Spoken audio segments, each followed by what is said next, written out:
I. Poverty. 2nd. Population. 3rd. Earth rape. 4th.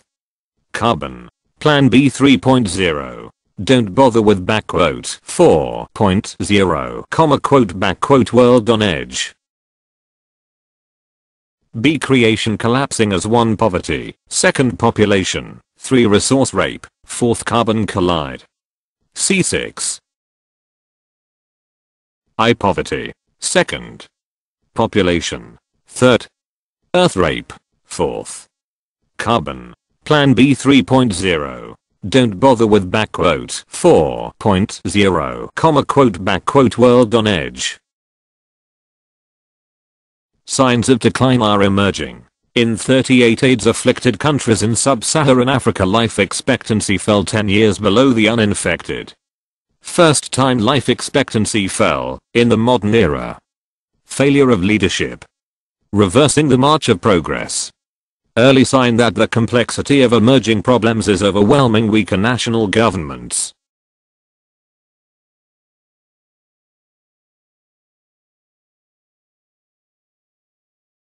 Troubles are not limited to Africa. In Russia, life expectancy for males has fallen to 59 years, a 10% drop.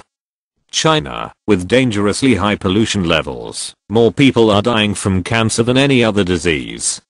United States now has 960,000 farmers and 2 million prison inmates.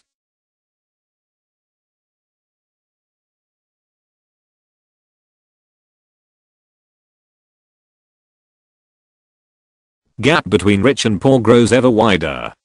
The poor get poorer, more, sicker. Differences in life expectancy from HIV epidemic and/or hunger. Botswana and Swaziland living on average less than 40 years, and those in Japan and Sweden living 80 years or more. After declining in recent decades, the number of hungry people in the world turned upward in the late 1990s and continues to rise.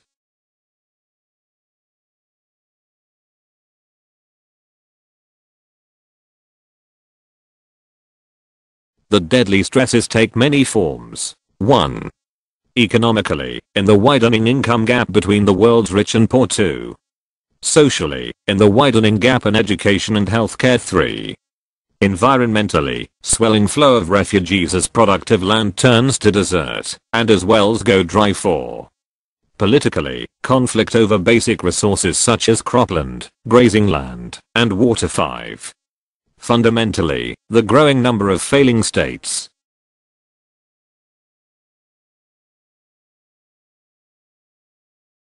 Economically and socially, our divided world. The social and economic gap between the world's richest 1 billion people and its poorest 1 billion has no historical precedent. Poorest billion are trapped at subsistence level and the richest billion are becoming wealthier with each passing year. The economic gap can be seen in the contrasts in nutrition, education, disease patterns, family size, and life expectancy. That 862 million people are undernourished, about 12%. Roughly 1.6 billion people are overnourished, about 24%.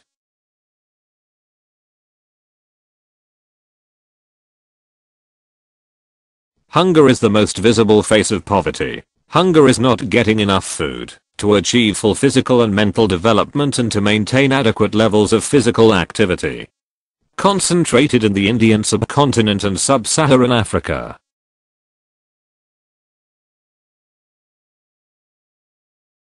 China has accelerated the shift to smaller families.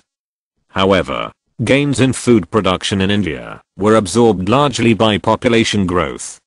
Those in China went mostly to raising consumption per person.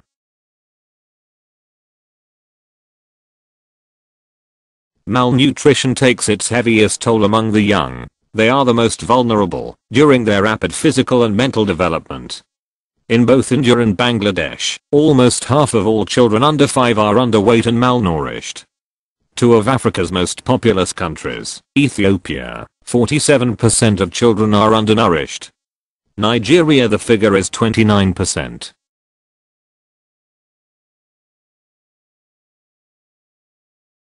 The underfed and underweight are concentrated in rural communities. More often than not, the undernourished are either landless, or they live on plots of land so small that they are effectively landless.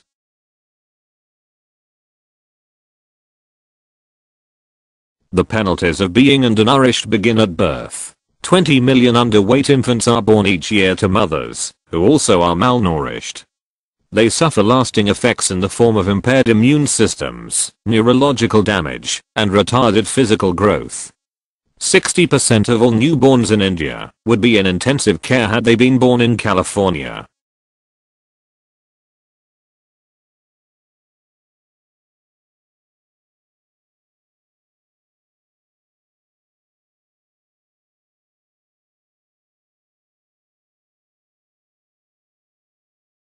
Disease patterns also reflect the widening gap between the rich and the poor. The billion poorest suffer mostly from infectious diseases: malaria, tuberculosis, dysentery, measles, respiratory infections, and AIDS.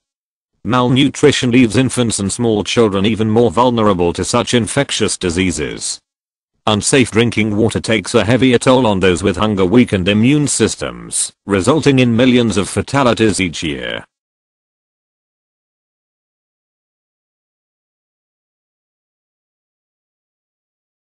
The billion at the top of the global economic scale have diseases related to aging and lifestyle excesses.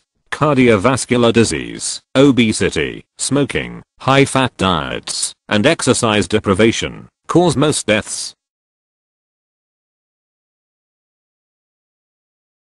Education levels too reflect the deep divide. In some industrial countries, for example, Canada and Japan, more than half of all young people now graduate from college with either 2 or 4-year degrees. In developing countries, 72 million youngsters of elementary school age are not enrolled in school at all. Some 781 million adults are illiterate, more than 10% of the world's population, and probably 15–20% of the adults.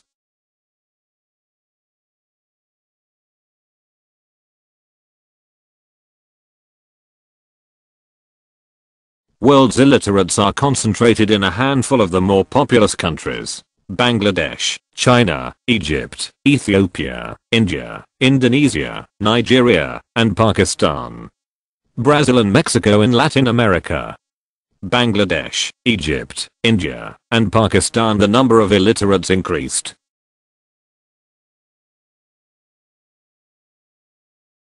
Illiteracy and poverty tend to reinforce each other because illiterate women typically have much larger families than literate women do.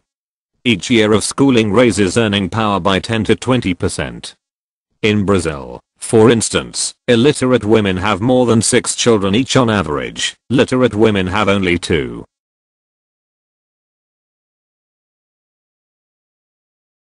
To be poor often means to be sick and or die. Ill health and poverty are closely linked. Health is closely related to access to safe water, something that 1.1 billion people lack. Waterborne diseases claim more than 3 million lives each year, mostly as a result of dysentery and cholera. Mostly among children, infant mortality in affluent societies averages 8 per 1,000 live births. In the 50 poorest countries it averages 95 per 1,000, nearly 12 times as high.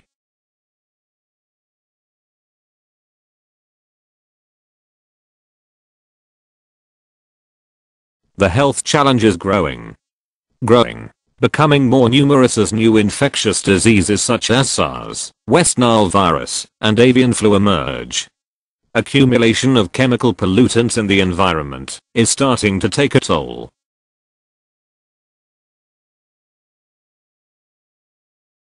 Malaria claims more than 1 million lives each year, 89% of them in Africa. Many times greater suffer with it all their lives. Malaria is cutting economic growth by a full percentage point in countries with heavily infected populations. HIV.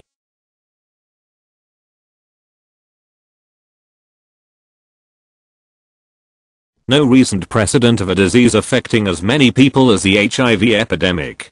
Comparables: the smallpox decimation of Native American communities in the 16th century. Bubonic plague that took roughly a fourth of Europe's population during the 14th century. HIV is an epidemic of epic proportions that, if not checked soon, could take more lives during this century than were claimed by all the wars of the last century. Identified in 1981, HIV has spread worldwide. By the end of 2006, the number of people infected had climbed to 86 million. 40 million have died thus far. 25 million HIV positive people today live in sub-Saharan Africa. Only 1 million or so are being treated with antiretroviral drugs. Only 4% are being treated. 4%. Oh, but they are poor jungle bunnies, so who cares? Who's playing on TV today? Infection rates are climbing. Countries like Botswana and Zimbabwe could lose more than a fifth of their adult populations within a decade. HIV decimates every facet of life and every sector of the economy. The number of field workers shrinks. For each person who is sick and unable to work, another adult must care for that person. The ranks of teachers are decimated by the virus. Students, when one or both parents die, children are forced to stay home from school. The effects on healthcare are equally devastating. In many hospitals in Eastern and Southern Africa, a majority of the beds are now occupied by AIDS victims, leaving less space for those with other illnesses. Yawn. Overworked doctors and nurses are often stretched to the breaking point. Quit whining. With healthcare systems now unable to provide even basic care, the toll of traditional disease is also rising. Life expectancy is dropping. If they would rather die, they had better do it and decrease the surplus population.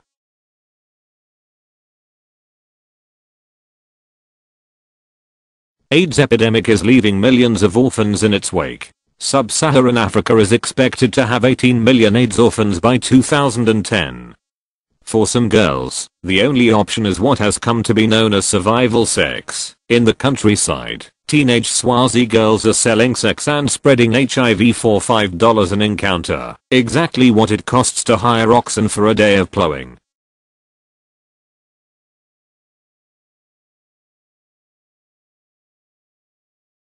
The failure to fully fund the global fund to fight AIDS, tuberculosis, and malaria, he said, is mass murder by complacency.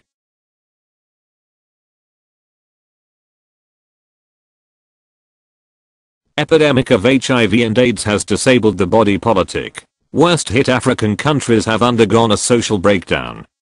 Capacity to resist famine is fast eroding. Hunger and disease have begun reinforcing each other. As daunting as the prospect is, we will have to fight hunger and disease together, or we will succeed against neither.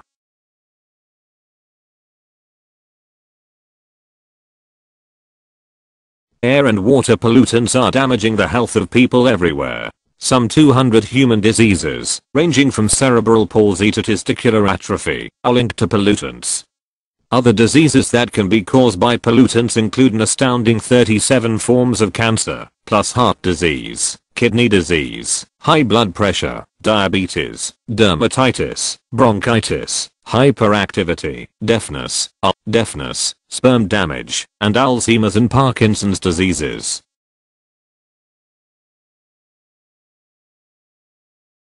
Nowhere is pollution damaging human health more than in China. Deaths from cancer have now eclipsed those from heart ailments and cerebrovascular disease. Jiangsu province is both one of China's most prosperous provinces and one of its most cancer-ridden. 5% of the country's population, it has 12% of the cancer deaths. One river in the province was laden with 93 different carcinogens. The new reality is that each year China grows richer and sicker. Pan Yu, Vice Minister of China's Environmental Protection Administration, believes his country is dangerously near a crisis point. The reason, he believes, is that Marxism has given way to an unrestrained pursuit of material gain devoid of morality. Traditional Chinese culture with its emphasis on harmony between human beings and nature, he says, was thrown aside. China's Environmental Protection Administration has fewer than 300 employees centrally located vs 17,000 for us regionally located.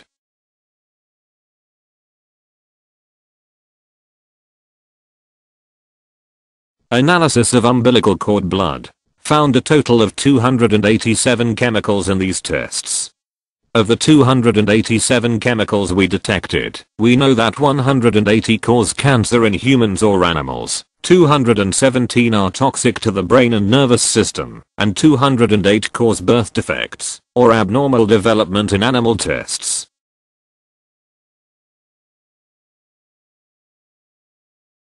"3 million deaths worldwide each year from air pollutants. In the United States, air pollution each year claims 70,000 lives, compared with the country's 45,000 traffic deaths.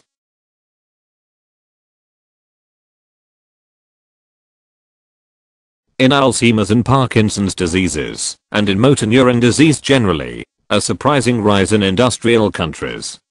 Over an 18-year period, death rates from these diseases, mainly Alzheimer's, more than tripled for men and nearly doubled for women, linked to a rise in the concentration of pesticides, industrial effluents, car exhaust, and other pollutants in the environment. Long-term low-level exposure to pesticides raises the risk of developing Parkinson's disease by 70%.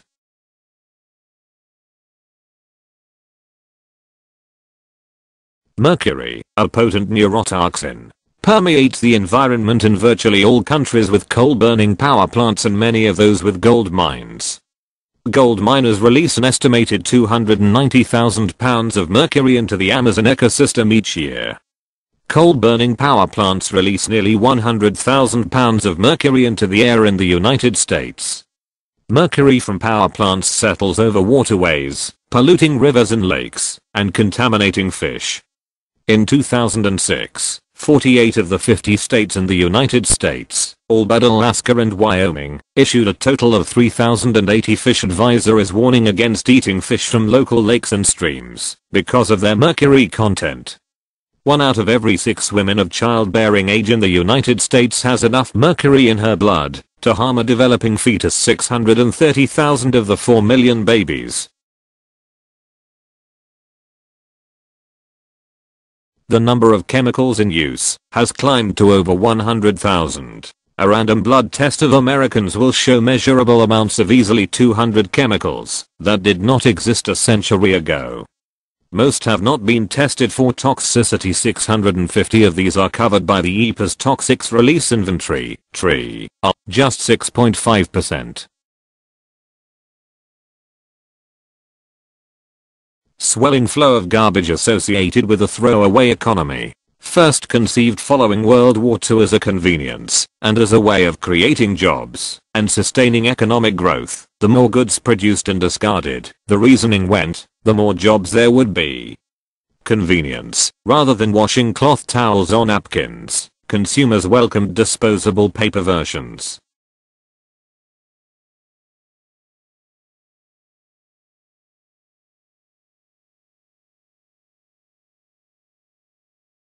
Throwaway economy is on a collision course with the Earth's geological limits. From running out of landfills near cities, running out of the cheap oil, not enough readily accessible lead, tin, copper, iron ore, or bauxite, assuming an annual 2% growth in extraction. In the world, 17 years remain of reserves remaining for lead 2025. 19 years remain for tin 2027. 25 years remain for copper 2033, 54 years remain for iron ore 2061, 68 years remain for bauxite 2075. Cost of hauling garbage from cities is exploding. Nearby landfills fill up, and the price of oil climbs. New York City hauls garbage to landfill sites in New Jersey, Pennsylvania, and even Virginia, with some of the sites being 300 miles away. 12,000 tons of garbage produced each day. Some 600 rigs are needed to move garbage from New York City daily. Convoy nearly 9 miles long. State governments are saddled with increased road maintenance costs, traffic congestion, increased air pollution, potential water pollution from landfill leakage, and complaints from nearby communities. Toronto now ships all its 750,000 ton per year garbage to Wayne County, Michigan. New Jersey is now shipping up to 1,000 tons of demolition debris 600 miles each day also to Wayne County in Michigan. In China, the amount of garbage generated is growing fast. In the suburbs of Beijing, Shenzhen, Shanghai, and Chongqing 7,000 garbage dumps, each larger than 50 square meters. Cost of hauling garbage from cities is exploding.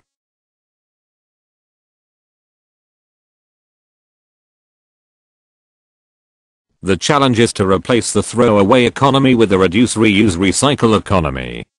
Officials should worry less about what to do with garbage and think more about how to avoid producing it in the first place. Cost of hauling garbage from cities is exploding.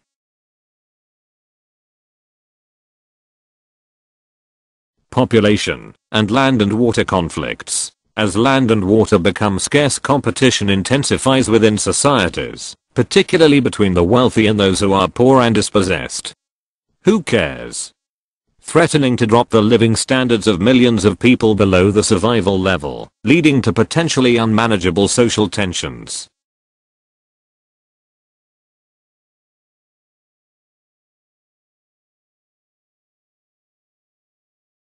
Access to land. Grainland per person cut in half, from 0.23 hectares in 1950 to 0.10 hectares in 2007. 1/10 of a hectare is half of a building lot in an affluent US suburb. Makes it difficult for the world's farmers to feed the 78 million people added to world population each year. In largely subsistence societies, land scarcity threatens survival itself. Sudan, 2 million people have died, and over 4 million have been displaced in the long-standing conflict of more than 20 years between the Muslim North and the Christian South. Darfur region, mounting tensions between two Muslim groups, camel herders and subsistence farmers over land and water. Genocide. Buy wristband, and move on. They're dead already. Who?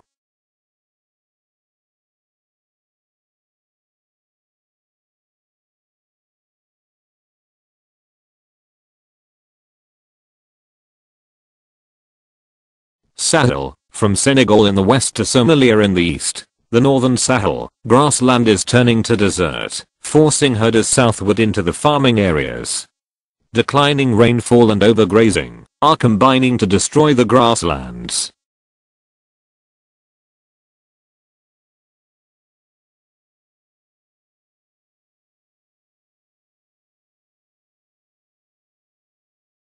Sudan, 1950 to 2007, 400 to 800% increased demand on the land. Population climbed from 9 million to 39 million in 2007, more than a fourfold rise. 400%. Cattle population increased from fewer than 7 million to 40 million, an increase of nearly sixfold. 600%. Number of sheep and goats together increased from fewer than 14 million to 113 million, an eightfold increase. 800%. Tick, tick, tick, tick. No grasslands can survive such rapid continuous growth in livestock populations. Nigeria, 148 million people, half the US population, are crammed into an area not much larger than Texas. Overgrazing and overplowing are converting grassland and cropland into desert, putting farmers and herders in a war for survival. Desert has spread, trees have been felled, and the populations of both herders and farmers have soared. The competition for land has only intensified. Mali, Rwanda. As in Darfur, Sudan, division between herders and farmers is also often the division between Muslims and Christians.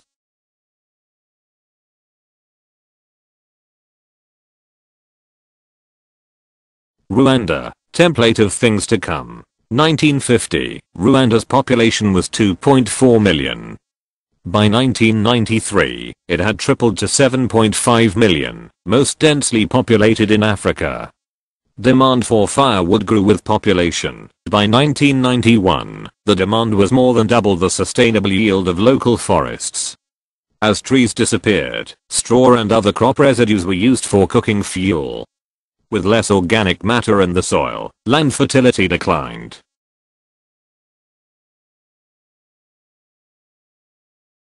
Rwanda. Eventually there was simply not enough food to go around. Ignition came with the crash of a plane on April 6, 1994, shot down as it approached the capital Kigali, killing President Juvenal Habyarimana. The crash unleashed an organized attack by Hutus, leading to an estimated 800,000 deaths of Tutsis and moderate Hutus in 100 days. In some villages, whole families were slaughtered, lest there be survivors, to claim the family plot of land.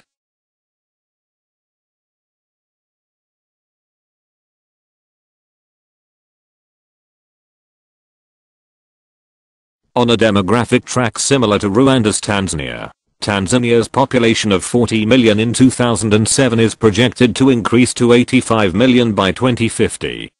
Eritrea, where the average family has 6 children, is projected to grow from 5 million to 11 million by 2050. Democratic Republic of the Congo, the population is projected to triple, going from 63 million to 187 million.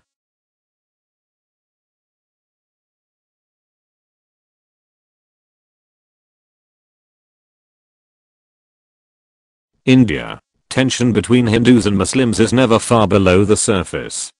Each successive generation further subdivides already small plots. Pressure on water resources is even greater. Population is projected to grow from 1.2 billion in 2007 to 1.7 billion in 2050, a 41% increase. Collision between rising human numbers and shrinking water supplies seems inevitable. The relationship between population and natural systems is a national and global security issue.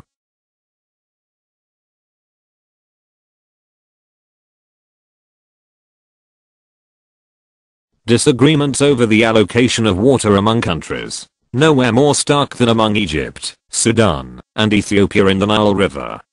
Egypt's current population of 75 million is projected to reach 121 million by 2050, 61% increase. Sudan, whose 39 million people also depend heavily on food produced with Nile water, is expected to have 73 million by 2050, 87% increase. Ethiopia, in the country that controls 85% of the river's headwaters, is projected to expand from 83 million to 183 million, 220% increase. There is already little water left in the Nile when it reaches the Mediterranean.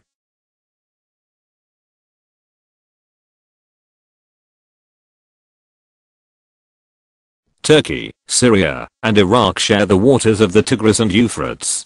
Turkey, controlling the head, developing a massive project on the Tigris to increase the water used for irrigation and power.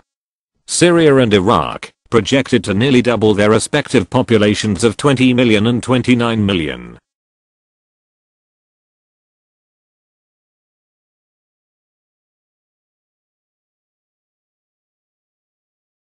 Kazakhstan, Kyrgyzstan, Tajikistan, Turkmenistan, and Uzbekistan.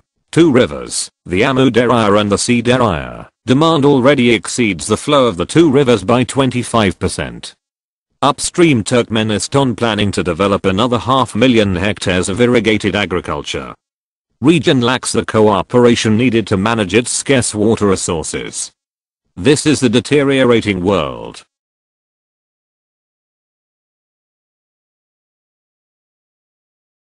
Environmental refugees on the rise. Desert expansion in sub-Saharan Africa. Displacing millions of people, forcing them to either move southward or migrate to North Africa. By 2020 up to 60 million people could migrate from sub-Saharan Africa to North Africa and Europe.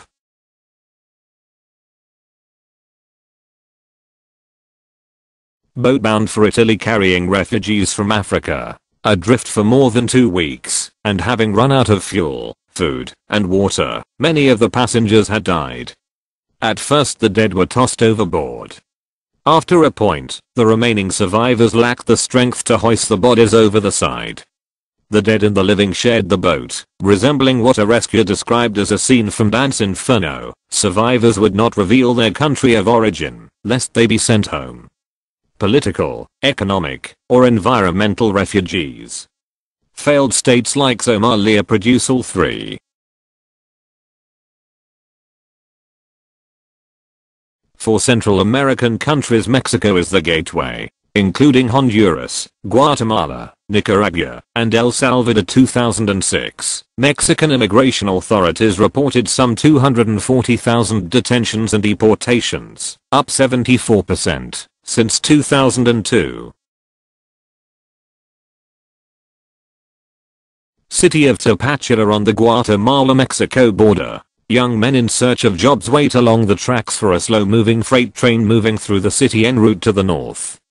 The Jesus El Bean Pastor Refuge is home to 25 amputees who lost their grip and fell under the train, the kamikazes of poverty.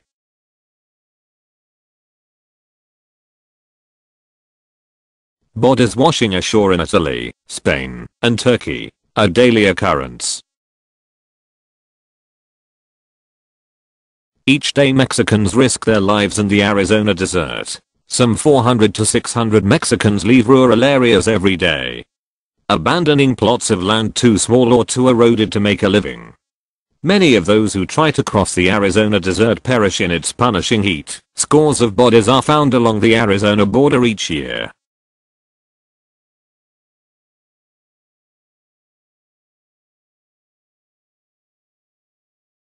"3 billion people to be added to the world by 2050, unless you act." The vast majority coming in countries where water tables are already falling. Water refugees are likely to become commonplace. Where populations are outgrowing the water supply and sinking into hydrological poverty. Villages in northwestern India are being abandoned as aquifers are depleted and people can no longer find water. Millions of villages in northern and western China and in parts of Mexico may have to move because of a lack of water. Advancing deserts are also displacing people. US Dust Bowl displaced 3 million people. Advancing desert in China's Dust Bowl provinces could displace tens of millions. Iran, villages abandoned because of spreading deserts or a lack of water already number in the thousands. Nigeria, farmers and herders are forced to move. Desertification refugees typically end up in cities, many in squatter settlements. Many migrate abroad. Rising seas, new source of refugees, potentially a huge one, just beginning, could eventually reach the hundreds of millions, yet another reason for stabilizing climate and population. Mounting stresses, failing states. Failing states are now an integral part of the international political landscape. Failed states have made a remarkable odyssey from the periphery to the very center of global politics, together identified a list of 60 states. Sudan at the top of the list of failed states, followed by Iraq, Somalia, Zimbabwe, and Chad. 3 oil-exporting countries are among the top 20 failing states: Sudan, Iraq, and Nigeria. Pakistan, now ranking number 12 on the list, is the only failing state with a nuclear arsenal.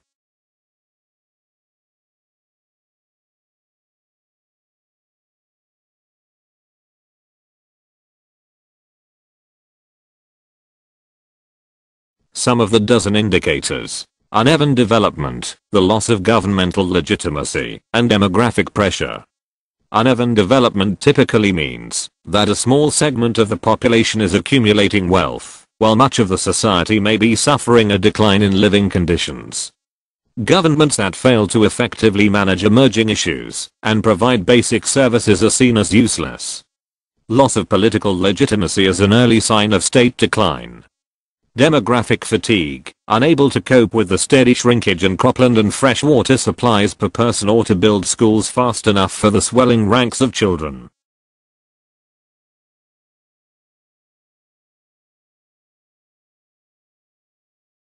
Demographic death trap, Sudan. Demographic trap, developed far enough economically and socially to reduce mortality. Not far enough to quickly reduce fertility. Women on average have 5 children. Population of 39 million is growing by 2,400 per day. The top 20 failing states probably cannot break out of this trap on their own. Foreign investment drying up, causing unemployment. Resultant rise in unemployment. One of the key indicators of political instability in a society is the number of unemployed young men. Deterioration of the physical infrastructure, roads and power, water, and sewage systems. Care for natural systems is also neglected as people struggle to survive. Forests, grasslands, and croplands deteriorate. Breakdown in law and order. In Haiti, armed gangs rule the streets. Kidnapping for ransom of local people who are lucky enough to be among the 30% of the labor force that is employed is commonplace. In Afghanistan it is the local warlords, not the central government, that control the country outside of Kabul. Somalia, which now exists only on maps, is ruled by tribal leaders.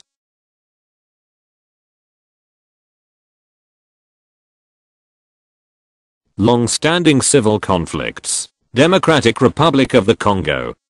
Conflict has claimed nearly 4 million lives, driven millions more from their homes.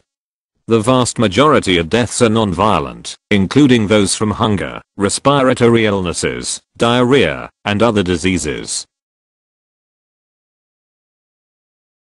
Failing states, source of terrorists, drugs, weapons, and refugees. Afghanistan, training ground for terrorists. It quickly became the world's leading supplier of heroin. Iraq, number 2 on the 2007 failing states list. Number 1 on the terrorist training list. Refugees from Rwanda, including thousands of armed soldiers, contributed to the destabilization of the Congo. UN peacekeeping. Democratic Republic of the Congo, Liberia, and Sierra Leone. Afghanistan, Haiti, and Sudan. Token forces, not nearly large enough to ensure stability. This is the age of increasing globalization and economic integration. Depends on a cooperative network of functioning nation states. When governments lose their capacity to govern, they can no longer collect taxes, much less pay off international debts. More failing states means more bad debt. Efforts to control international terrorism depend on cooperation among functioning nation states.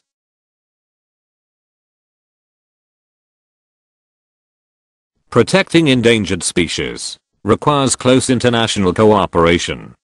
Democratic Republic of the Congo, government agencies have collapsed, hunger is widespread, and chaos reigns, and the population of lowland mountain gorillas has dropped precipitously. This story is being repeated over and over in Africa, where so much of the world's remaining large mammal species are concentrated. International network that controls the spread of infectious diseases. Avian flu, SARS, and polio, diseases that affect animals, such as mad cow and hoof-and-mouth disease.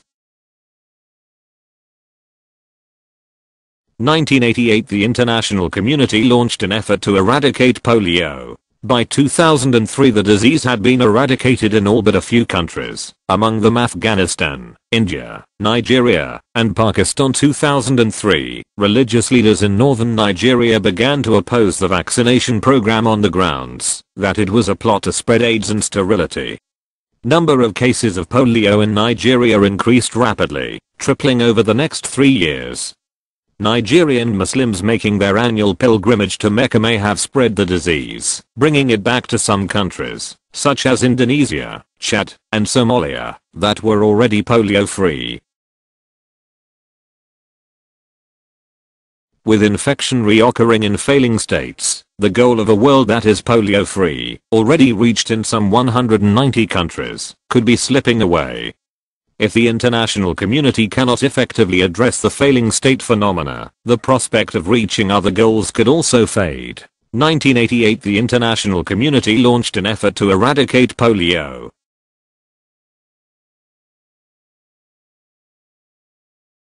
Fifth element, Y0U, or humanity, creation.